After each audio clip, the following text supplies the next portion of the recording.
One of my non-Muslim friends has asked me, all religions are superstitious and false. The truth lies in science, which is constantly developing. Religion says powerful. قافت أن تعرف أنصاريتو أتار بارديش إنديا راقافت ريان قيقا مسلمان تهين توكو أمانتين هندي وانك أبتمنك أبني في خجبك أوفا لغان ساينسي خيسك أوفا جرا ساينسي نمو اتفو فينسان قد تاجر أمانتين قوفتان هم نكابيس رحمتك أبيس غاري داجا إيغا كسته دائما مليانا لكا ومن ما فهونجي أبنا في سببوت بيروتين ميدمان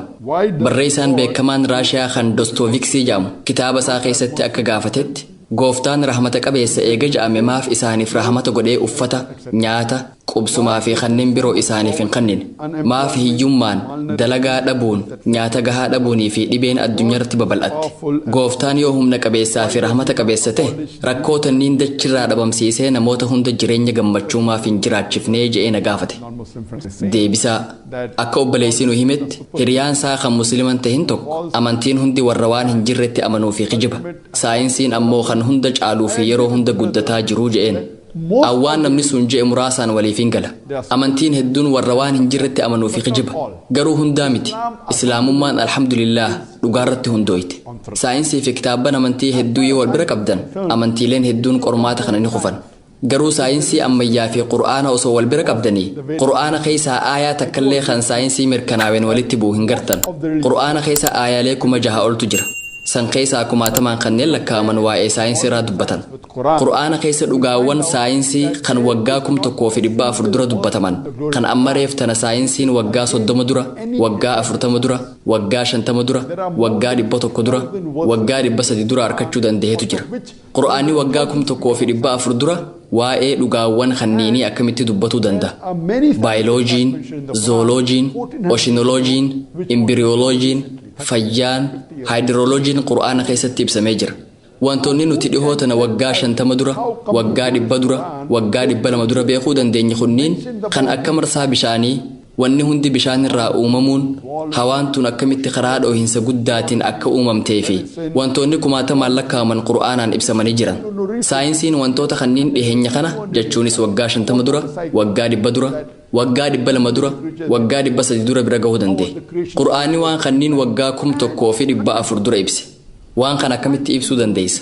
aayaalee qur'aanaa kuma jaha ol keeysaa kanneen kumaatamaan lakkaaman waa'ee saayinsii dubbatan aayaan qur'aanaa tokkolleen kan saayinsii mirkanaaween walitti bu'uun jiru kanaafuu qur'aanaa fi saayinsiin wal dorgomsiisa yoo jette alhamdulillah qur'aanni haalaan irra caalee argama akkuma gaafataan je'e saayinsiin guddachaa jira ammoo qabxiilee hedduu kan qur'aanni dubbatee saayinsiin hangammaa bira gahuu hin dandehintu jira wantoota qur'aanni dubbate kanniin saayinsiin dogongoran jenne waan qur'aanni dubbate kanaan saayinsiin dogongoran jenne inuu jala deemee takka takkaan dhugoomsaa jira inshaa Allah if duratti saayinsiin wantoota hafanis bira gahee ni mirkaneessa kanaafuu qur'aanni saayinsii haalaan caala garuu akkuma jette saayinsii fi kitaabban amantii biroo yoo wal bira qabde qur'aana malee kitaabban amantii hundi qormaata ni kufan kanaafuu qur'aanni kitaaba dhugaa irratti hundaawe qur'aanni kitaaba saayinsiitii miti inni kitaaba saayinsiiti kitaaba aayatootaati qur'aana keessa aayaalee kuma jaha oltu jira san keessa kuma kanneen tahan waa'ee saayinsii dubbatan gara gaafii itti aantuu haa dhufnu ijoolleen miliyoonaan lakkaawaman maaliif beelaan du'an maaf addunyaa irratti dararaman namoonni maaliif mana jireenyaa dhaban namoonni maaliif dhukkubsatan maaliif dararamanii je'ee gaafate deebisaa gaafii tanaatiif rabbi qur'aana keessatti suuraa al-mulk suuraa 67ffaa aayaa 2 irratti alladhii khalaqa al-mawta wal hayaata inni isa khamii keessantu dalagaa gaarii hojjeta kan ja'u laaluuf du'aa fi jireenya uume ja'a jireenya amma addunyaa tanarra jiraataa jirru kun qormaata aakhiraati rabbiin subhaanahu wa ta'aalaa ilma namaa gara dachii tanaa wanni ergeef wanni gara dachii tanaa nu fideef qormaata aakhiraatiif rabbi qur'aana keessatti suuraa al-baqraa suuraa 2ffaa aayaa 155 irratti sodaa diinaa beelaa fi horii fi namni isinirraa du'uudhaan ammallee midhaan isinirraa baduudhaan isin qormaanna warra obsa qabu gammachiisii ja'a kana jechuun rabbiin subhaanahu wa ta'aalaa ilmi namaa hundi sodaa fi beelaan qabeenyi nama jalaa hir'achuu fi namni nama jalaa du'uun wanni hojjetanii walitti qabatan nama jalaa baduudhaan nu qormaata hedduuniin isin qormaata jechaa jira